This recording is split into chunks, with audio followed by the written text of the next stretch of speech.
अस्सलाम वालेकुम students, vital educators और इसके ज़ेर एहतमाम computer science National Book Foundation new course for grade 10 और इसके सिलसिले का लेक्चर नंबर है 14। स्टूडेंट्स, जैसा कि आपको पता है कि हमारा चैप्टर नंबर 1 जारी है जिसका नाम है कंप्यूटर सिस्टम्स और इसका जो टॉपिक है वो है 1.2.5। पिछले लेक्चर में हमने कम्प्लीमेंट्स के हवाले से वंस कम्प्लीमेंट के थ्रू बाइनरी सब्ट्रैक्शन की थी।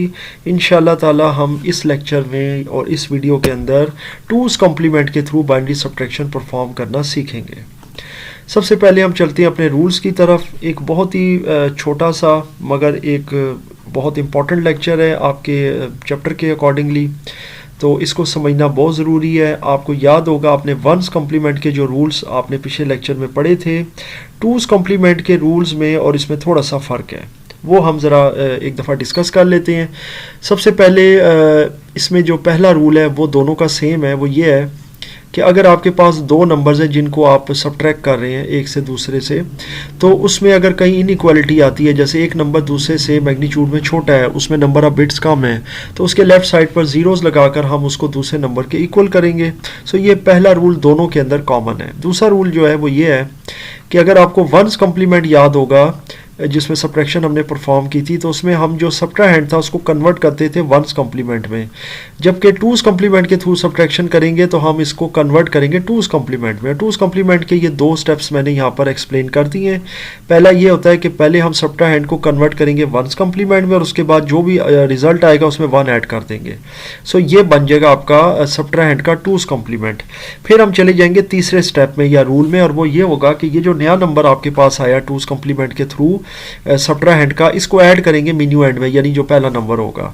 तो ये आपका प्रोसेस होगा इन 3 स्टेप्स के ऊपर। उसके बाद ये दो कंडीशंस आती हैं हमारे पास 4 और 5 नंबर पर। 4 नंबर पर ये है जनाब कि अगर फॉर एग्जांपल आपके आंसर में जो आपका रिजल्ट आता है दोनों को जमा करके उसमें कोई कैरी नहीं है, तो फिर आपने जो रिजल्ट होगा उसका टूज कम्प्लीमेंट लेना है और फिर उसको आपने आंसर कंसिडर करना है। जबकि आपके रिजल्ट में अगर फ़र्ज़ करें कैरी आ जाता है तो फिर आपने कुछ भी नहीं करना और उसी रिजल्ट को आपने आंसर समझ लेना है। सो आई एम श्योर आपको ये चीज़ समझ आ गई है। बाकी अभी हम प्रैक्टिकल करेंगे तो आपको यकीनी तौर पर ज़्यादा बेहतर समझ आ जाएगा। असाइनमेंट हमारे पास एक ही है इस वीडियो के अंदर, इसी में इंशाल्लाह आपको ये तमाम रूल्स क्लियर हो जाएंगे।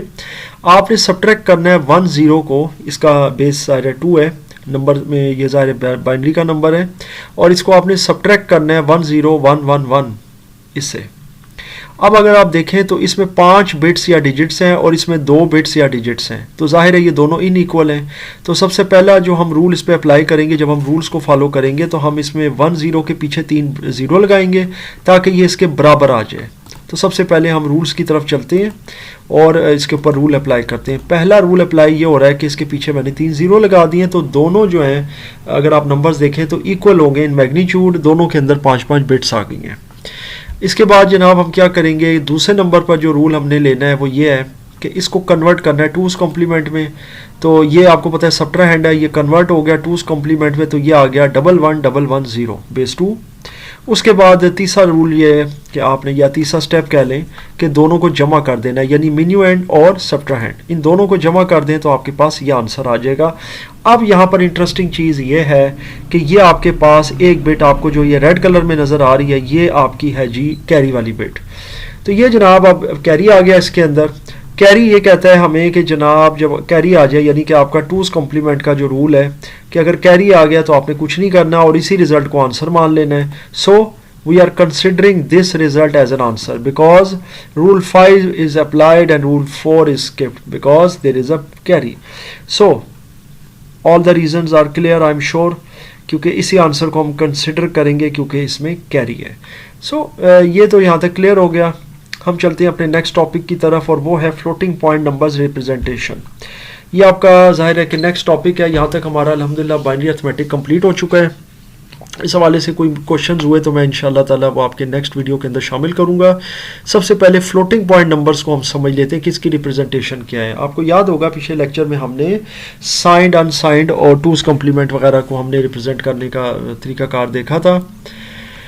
सबसे पहले आपको एक छोटी सी डेफिनेशन इसकी बता देता हूँ कि फ्लोटिंग पॉइंट नंबर्स वो होते हैं जिनके अंदर डेसिमल पॉइंट आता है। मिसाल के तौर पे 20.69, 4.6, 2.9, 3.5 वट एवर, जिनमें डेसिमल पॉइंट आते हैं, यानी फ्लोटिंग पॉइंट नंबर्स होते हैं। तो इनकी डेफिनेशन भी समझ लेते हैं। The floating point numbers are used to represent very large और वेरी स्मॉल क्वांटिटीज़, यानी या तो बहुत बड़े या बहुत छोटे नंबर्स को रिप्रेजेंट करने के लिए फ्लोटिंग पॉइंट की रिप्रेजेंटेशन यूज होती है।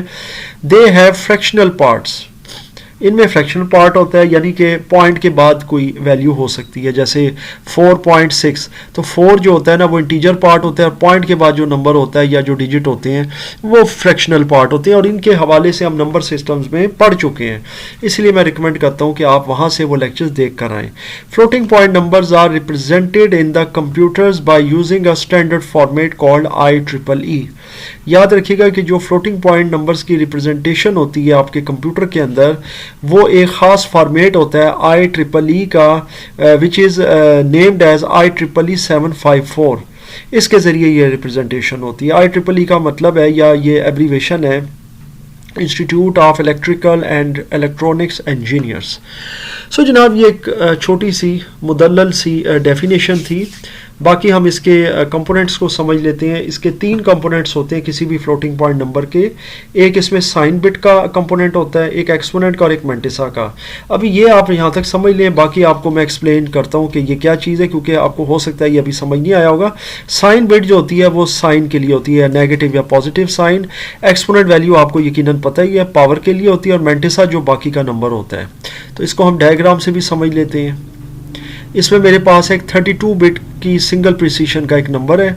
उसको अगर आप समझें तो आपको यकीनन इस डायग्राम से समझ आ जाएगी कि 32 बिट्स कैसे डिवाइड हो रही हैं। सबसे एक ये जो पहली बिट होती है ना, ये साइन की बिट होती है, जो नेगेटिव या पॉजिटिव हो सकता है।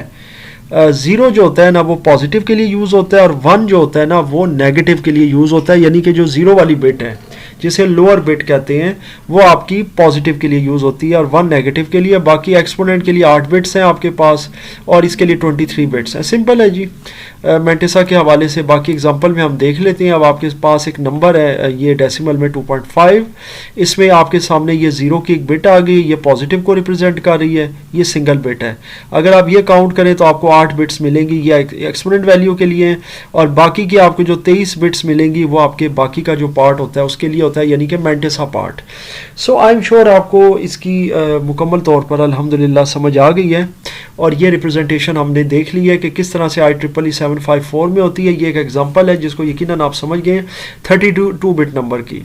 बाकी आप इसमें किसी किस्म का कोई कन्फ्यूजन हो, क्योंकि आप इसमें प्रैक्टिस करें, कुछ नेट से एग्जांपल्स भी निकालें, कुछ अपनी बुक में से भी निकालें, उन पर काम करें, टूज कम्प्लीमेंट के थ्रू सब्ट्रैक्शन करें, ये फ्लोटिंग पॉइंट नंबर्स की रिप्रेजेंटेशन करें, मुख्तलिफ डेसिमल नंबर्स को कैसे आप फ्लोटिंग पॉइंट जो भी 32 बिट है उसमें रिप्रेजेंट करते हैं, किस तरह नेगेटिव के लिए 1 बिट आ जाती है, यहाँ पर पॉजिटिव के लिए 0 आई है।